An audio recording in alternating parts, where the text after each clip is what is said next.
O trabalho de detetive particular é um trabalho bem interessante, na minha opinião. E eu acho que o Brasil, né, falha tanto nesse quesito, E né? lá no Rio tinha várias histórias lá do maluco que tinha um seguro de carro, aí ele pegava um outro carro Pô. e dava um carro no outro. Cara, dos meus amigos, não vou expor ninguém pra ficar tranquilo, eu não conheço um que tava com o carro no seguro e bateu acidental. Já joguei a bomba.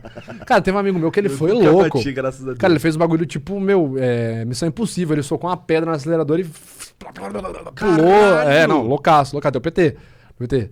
Era um Astra, um Astrinha na época do 2010, 2012, um tempinho já. Aí agora você seria o inimigo dele, né? Ia provar que ele tá mentindo. É. E, cara, é muito louco. E é fácil de pegar, será? Ah, cara. Tem uns caras que são muito bons em mentir que, tipo, não dá pra tu pegar ou é impossível? Tem, com certeza. Cara, o melhor mentiroso é aquele que ensaiou a história várias vezes. Quando o cara já contou a história muitas e muitas vezes, dificílimo. Por quê? Qual que é o ponto principal? Isso falando em neuroanatomia. Quanto mais eu reforço uma informação, eu vou lá e falo, putz, vamos supor, eu quero mentir que eu tenho uma Ferrari. Aí, desde pequeno eu conto, eu tenho uma Ferrari, meu pai tem uma Ferrari, tenho uma Ferrari. Conforme eu vou repassando essa informação no meu cérebro, a informação vai ficando mais forte. Então, em teoria, como se eu fosse engrossando esse caminho. Falando em termos de bainha de melina, eu vou ficando com essa bainha mais resistente. Então, essa via neural, onde passa essa informação, eu tenho uma Ferrari, ela vai ficando cada vez mais forte conforme eu vou repetindo ela. Isso, inclusive, é até uma das premissas que eles falam daquele poder da palavra. Se você falar, vai acontecer. Não é bem, cientificamente falando, não é bem isso que vai acontecer, mas se você falar algo do seu comportamento, eu sou um merda, você vai fortalecer essa ideia. E a tendência é que você responda assim, corporalmente falando. Então, quanto mais o mentiroso repete, ele vai criando essa resistência na cabeça, essa informação fica verdadeira. Aí o cara chega pra falar pra você, dificilmente ele vai entrar num estado de ansiedade elevada. Então, aquele estado de high stakes que eu comentei, ele pode até ter. Ai, será que vai me descobrir? Mas como ele já falou várias vezes, ele não vai ter um estado elevado de ansiedade, que é um dos pontos chaves para detectar uma mentira. Naquele artigo que eu citei do Vrij, né, o Detecting Deceit via Non-Verbal Behavior, e o artigo do Cliff Lansley, o An Argument for Multi-Channel Analysis. O MR, que é o Monitoring Response, só para você entender, é o que vai monitorar a sua resposta nervosa. Quanto mais alto o seu MR, o seu MR, mais propenso você é a liberar sinais não verbais incongruentes. Ou seja, quanto mais ansioso, entende-se que é mais fácil o cara liberar um sinal da mentira. Entendeu? Entendi. Então o cara já falou tantas vezes a história. Parará. Beleza. O cara falou várias vezes. Como que ele vai ficar ansioso falando isso? Tipo, qual é o teu nome? Igor. Qual é o teu nome? Bruno. Tá, só É que, que às você viu vezes que só que você viu que você deu uma É leve porque ansiada. eu ia falar Monark, mas eu falei, meu nome é Bruno, na verdade. Sim. Agora, fala teu nome sem falar teu nome. Seu nome sem falar seu nome verdadeiro. João.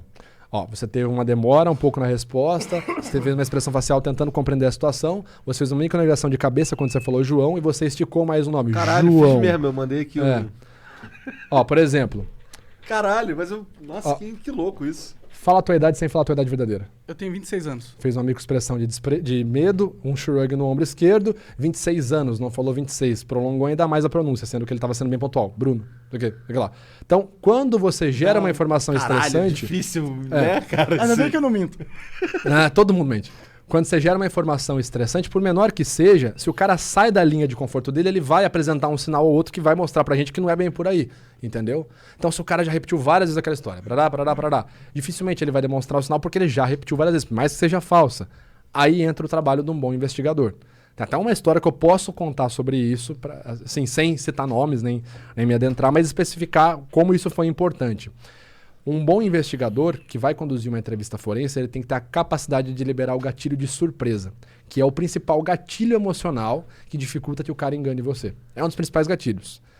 Por exemplo, eu tô conversando, que nem eu fiz agora, falei, fala teu nome. Tá, pum, fala teu nome, sem falar teu nome genuíno, teu nome verdadeiro. João. Então você tem uma demora e aí vem a resposta. Agora se eu fala teu nome, fala seu nome de novo, fala seu nome... Mesma coisa. Pô, você tem uma Ferrari? Tem uma Ferrari. Beleza, qual é a cor do estofado? É preto. Beleza, qual que é o cheiro do estofado? Descreve pra mim quando você entra na Ferrari, como que é? A gente deixa um aromático ali no carro, o cara muda, porque você jogou o gatilho de surpresa nele. O caso que eu vou relatar pra vocês mais uma vez, eu tava na minha formação, tava estudando ainda, acompanhando esse caso. Era um... Ah, então se eu quiser saber se o cara tá mentindo mesmo, é só fazer umas perguntas inesperadas. Sim, cara, Interessante. eu vou contar uma história em cima de uma outra história que me quebrou totalmente no meio de uma explicação. Vai. Nossa, e inclusive minha mulher vai ficar pistolaça com essa história que eu vou contar agora. Ótimo, não é mentira. É, claro, né? Ô, assim pegar fogo, né?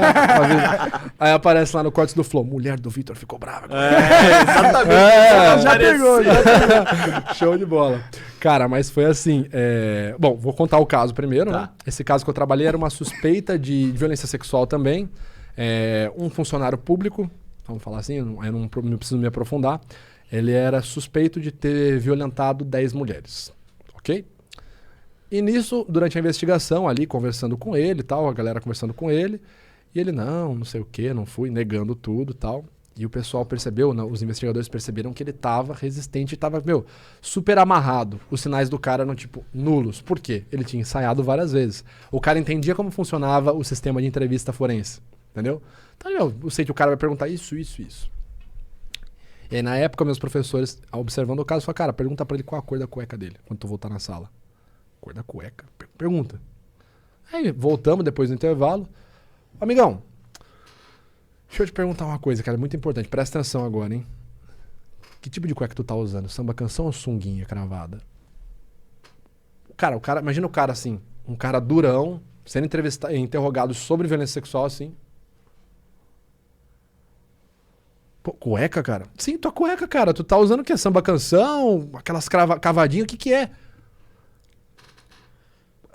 Eu olhava em volta, cara, e todo mundo sério. Ninguém dando risada. A galera assim... Cara, tô com uma cueca padrão, normal. Normal como, cara? Tu não sabe descrever cueca? Tem vários modelos. Como que é a cueca que tu tá usando? Cara, é uma cueca tipo sunga, sei lá. Que cor que é?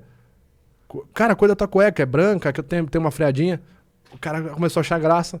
Ah, é branca, tá. Onde tu tava no dia tal? Tava em casa. Não, eu tava fazendo patrulha. Entendeu? Porque aí você ativou a parte dele que tá buscando a verdade. Sim, o cara tava aqui, ó. Tá. História é essa, cor da cueca. Foi embora. Onde você tava? Ah, eu tava no... Não, deixa eu voltar pra cá. Entendeu? Caralho, da hora.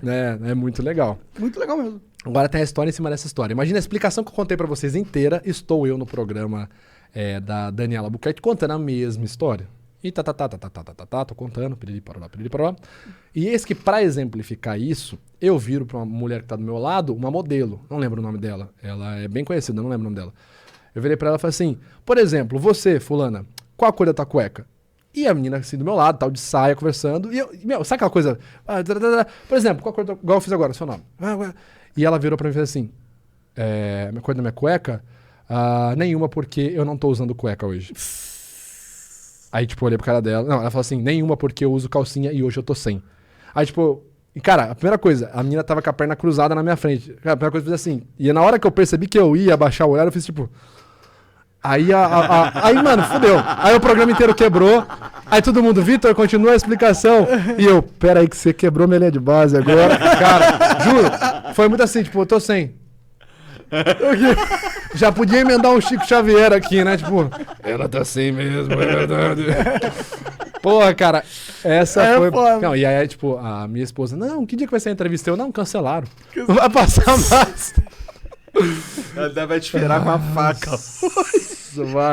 Vai, cara, vai. Amor. Porra, mas, pô, deve ser tipo, caralho, como você tá sem calcinha? Não é interesse. Cara, é só pra caralho, que esquisito. Sim, não, é só uma situação bizarra, né? Cara, não, Pra mano, TV deve ter sido ótimo, eles devem ter adorado. Cara, aí eu fiquei, tipo, cara, a galera deu risada. Aí, tipo assim, eu me recuperei e falei, você tá mentindo. Aí ela deu risada, tipo, é óbvio, né? É uma brincadeira. Mas, cara, é o que eu falei, eu não tava, eu mesmo sofri o que eu estava explicando. Eu tava numa linha de raciocínio. Já contei a história do quase que eu falo quem que é o... Nossa! Provando a verdade, Falho, quase que eu dou ato falho aqui, cara. Pra ver como funciona mesmo o Calma, negócio. deixa eu né? esquecer esse negócio da calcinha e voltar pra cá. Quase que eu tô aqui falando pra vocês, uma história que eu já contei várias vezes. O caso que eu trabalhei. Mesma coisa, eu tava lá, virei, saiu da linha de raciocínio que eu tava, gerou um gatilho de surpresa, eu perdi a linha de base. Aí eu Vou usar essa respondi estratégia. espontaneamente. Entendi. Minha espontaneidade foi ficar com vergonha.